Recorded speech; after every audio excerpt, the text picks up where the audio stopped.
Hello, hello. Yes, it's time to talk about the RC10 4-wheel drive. As soon as I saw this, I knew I was going to get one. That's how simple it was.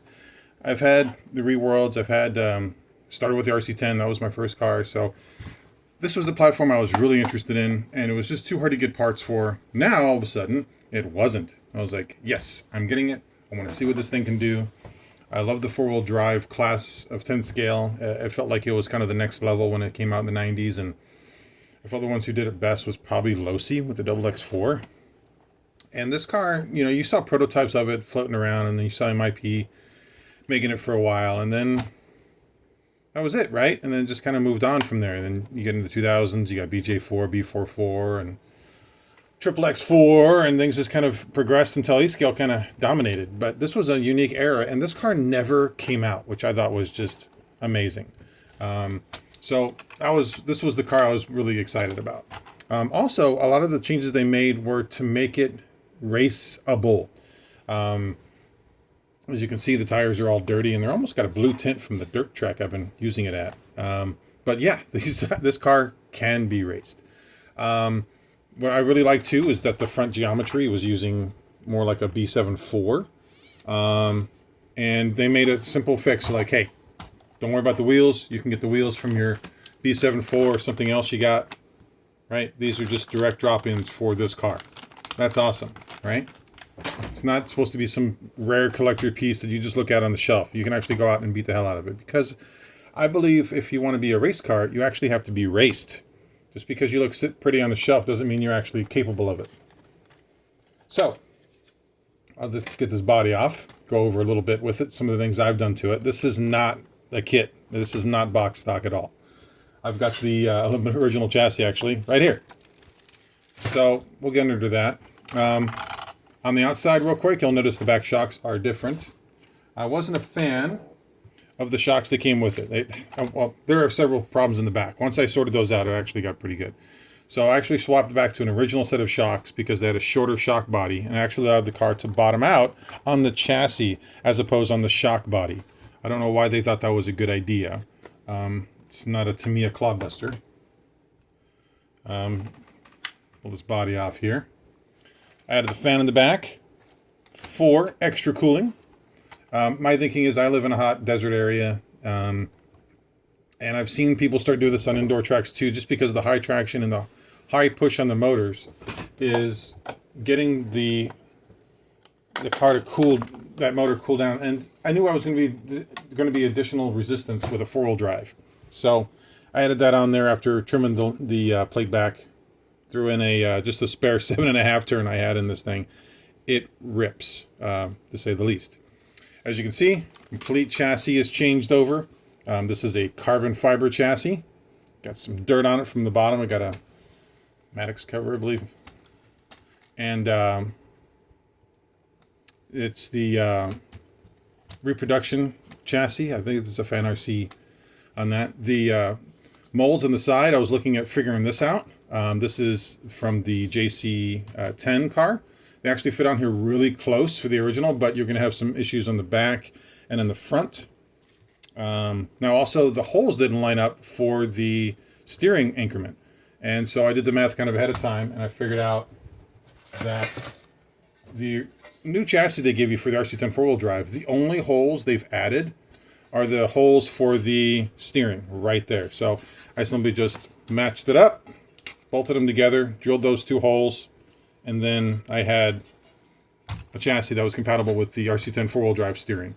And I think that's probably one of the trickiest things about this vehicle, and probably makes it handle the way it does, is this steering system they've come up with. It's basically just two, but they cleverly slid one of the poles right underneath the transmission. I mean, you've got just enough clearance to get underneath that bad boy. But you're basically using a idler from the stealth transmission, and then the stealth transmission's differential up front. And I went for the kit settings, which actually feel kind of loose, but actually feels good because of the four-wheel drive.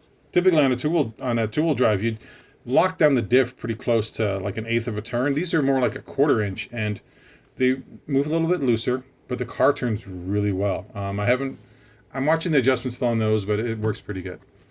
As you can see, full battery. There's just enough clearance in this bad boy to get the belt to work on that. You can just move this out of the way. I learned from other RC10 builds that you want that weight down the center line, and if I move the ESC in the back over here just to get more weight, this is nothing. I mean, that's really not making a difference. But being able to have an option to have a full battery in there, I think really helps the vehicle's balance.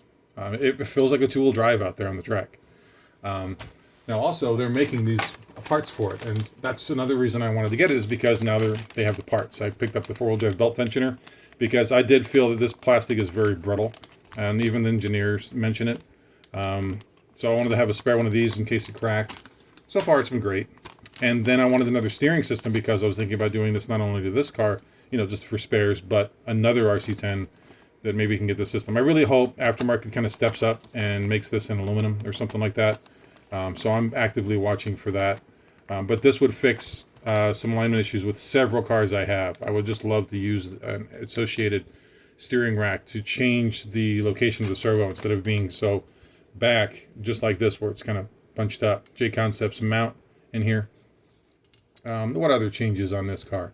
The arms. The arms are actually from JC Racing as well. I love that they're symmetric on both sides. I know we've gotten in this pattern. I don't know if it's just a marketing thing or what, or whether they say a handling difference. But I really like the JC arms because if you look at the original and the JC arm, you can use it on either side. You break one, not a problem. The problem with the Associated is if you break this one, nope, you got to go buy the right one. You got to go buy another set. Not a problem with the JC Racing. You break one, you can just swap it over. That's a really intricate way of design. I feel like that's really caring about the customer in that regard. Like, hey, not a problem. We're going to design the best bang for the buck. And this is a vintage race car, I would say. And you lose some benefit because of the lower CG on it. I mean, really, what's the benefit? What's the loss in that? It's just like the front arms. The front arms, I really like this material they're using. It's not brittle. It's a glossy type of, almost reminds me of like Tamiya plastic compared to the nylon that you usually get with the Associated. And Associated's fronts have always been fine. They're just kind of short from today's standards. But again, that's a problem I have with modern day cars, is that they have this curve in them, or some way to make them one-sided only. And they typically say, oh, this calms the car down. Sure, okay. And then I open my wallet and I have to go get another set when I break one, instead of just using them both on the same side. I do like cars that have the option of just symmetric A-arms on both sides of the vehicle. So, small pet peeve. Other pet peeves on this car was figuring out the damn drive shafts in the back. They give you drive shafts, once again, that are too short. And I hear this argument go back and forth. Oh, no, it has to be a certain length because if it goes in, it'll hit the inside of it. Oh, the shock tower is different length and the shocks are different length. It was a pain in the ass. I spent probably a day or two just trying to figure this out. And I finally assembled it the way it was, and they were just barely hanging in there. Well, guess what? Their competitor, or another company, FanRC, figured it out. There it is. I think they're considered the plus ones that I picked up from Hobby Action. They drop right in, no problem. And you can see I've actually got some bow in it to where, with it on compressed, it still has plenty of play inside. And no, it's not hitting the inside of the cup. It still has plenty of room inside on either side. I did try some plus twos from JC Racing. They did hit. I knew that they weren't going to work, so I ordered the set that was recommended, and it fixed it. It feels like they're trying to justify a bad old mold with the shock shaft length on the original cars, because after pulling these out, they're the exact same ones from the World's car that I had from 2014. So they just never made this any longer. As a customer, I find that frustrating. So I bought the kit, and it didn't work out of the box. But luckily, I've been working on these cars long enough to know what I kind of want to change on them. So they can keep saying all they want. Oh yeah, it's not going to work proper. You need to have this certain length. Cars need to have a certain amount of suspension travel. If I went with their suggestions, the damn arm would be like this constantly. And then you're just sitting kind of California style all the time in the back. I actually want the suspension to travel on it. Okay, so I made that change, and the car has been fantastic. No issues there. No issues in the front. Nothing, of course, is broken yet. I've kind of raced it hard once, and just up and down the street. I've actually got other tires now mounted up just so I can play with in the street, because I didn't think these tires would work. I'll give Associated that. These actually are pretty sweet on a loamy, wet track. This just soaked it in. And I tried some other tires, and they basically clogged up inside the pins. You know what I'm talking about. If you like at a, that's the Gladiator. There's another tire, Proline I'm thinking of. J Concepts or W. They'll basically just get so much dirt clogged over it that the pattern's not usable. You all see it like in ribs and stuff like that. This car had the spacing just right to where it just didn't happen. So if you're on an old school track, this is perfect for you. All right. So those are probably the only things I can think of off the top of my head to fix on this car. Play with your rear shocks a little bit, and get new drive shafts. It'll solve you so many headaches. Now, I didn't have to get the arms, of course. These were from another project, but I kind of parted that car out to build this because I wanted to build this a certain way. That's probably the biggest changes I've made on it. It's been great. I'm using a Hobby Action XRT10 Pro from there, and I also, for the first time, I'm trying a 1-up receiver for my transponder there, and it actually works fantastic. I didn't notice any drop in it. That was another thing I was considering, because I'm getting some of these classic builds, and I have to fix that later. But you know, I'm getting so many. I'm needing additional receivers and stuff, and it sounded like it's making it so pricey to get. I think it's like $100 something a receiver.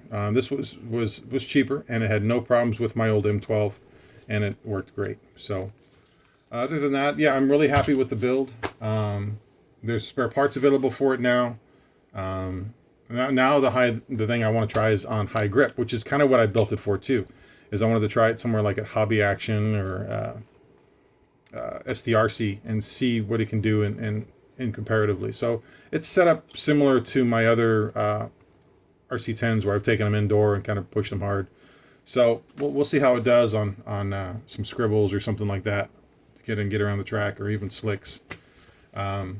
Yeah, and I was just really impressed with it when I first got it, because usually with a four-wheel drive, you'll feel some kind of push with it, right? It'll handle a certain way. This car doesn't have a push that's noticeable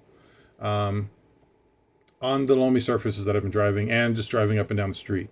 It felt just like an RC10, but it had this front pole.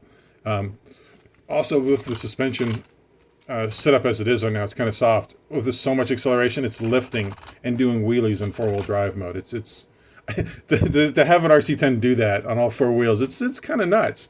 So I thought that was pretty unique. But I'm really happy with the build. I'm so glad they went to these modern B6 style ball cups. The original ball cups on today's tracks are trash. You're not going to get around the track without popping a ball cup, and you're going to be having a frustrating time.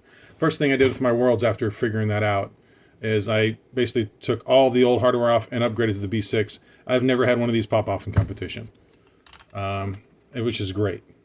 You know, I needed to get around the track and actually hold up. And this is just such a better design of holding on onto the car. Future updates on the car, I might look at getting carbon towers. Factory Works actually makes a set, but I need to do some measurements on them. The back shock tower this one here is definitely shorter compared to some of the other towers I have. It's done by design, and you can see there's just a little bit of a design difference right here on the where they made the hole through the bulkhead, so you don't have to do it, and that's where it comes through. But the old bolts are right there. The problem is on the other side, they're gone, right? So they have wider bolts on it, but they also brought the tower down in the back. So, yeah. Anyway, also they recommend the front, because the front's design, I mean, basically you only have these two holes here, and on the bottom, it's separate. It just goes up against the housing. So your actual bolts on the front tower are right here, these two spots, and then behind each of these, the front bulkheads for the arms, the arm mounts. So they can be brittle, and I'm pushing on them a little bit. You can see some flex, but they do make a carbon one, but they do recommend if you're racing it or pushing it hard that actually keep this one on it. I actually haven't had a problem with it, and I think it looks more period correct with the fiberglass ones. So I'll play around with it. I might try the carbon down in the future, but as it is now, luckily it feels really good. It jumps really good. That surprised me. I wasn't sure if it was going to nosedive or kind of go on the back of it, but no, it jumps just like an RC10. I think it has to do with a lot with the weight set up on it. But yeah, I'm really happy with this car. It's the one I kind of wanted to keep in my collection. But yeah, that's my RC10 4-wheel drive. Hope you enjoyed it.